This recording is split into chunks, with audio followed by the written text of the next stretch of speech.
after you've been cutting old dry Australian hardwood, pretty soon your chain's going to need tensioning. And I'm going to give you a quick demo on how to tension this chain and get your chainsaw back ready to work. The first thing we're going to do is loosen this nut with our chainsaw spanner. We're not going to undo them all the way, we just want to loosen it off so that the cutter bar is loose and the chain is loose. And then we're going to use the screwdriver end. It's going to go straight into here. We're going to find the end of the screw, straight into the screw, and we're going to turn it. As we twist this up, you can see the chain.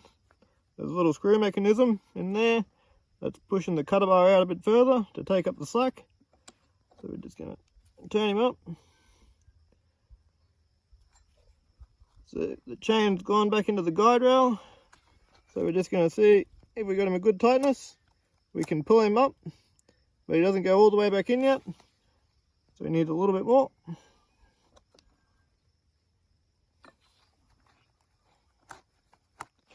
So that's how it should be. You should be able to pull your chain away from the cutting edge, cutter bar, and then as you let go, it should snap back into place. So we're going to keep holding the cutter bar up, and now we're going to tighten this nut back into position.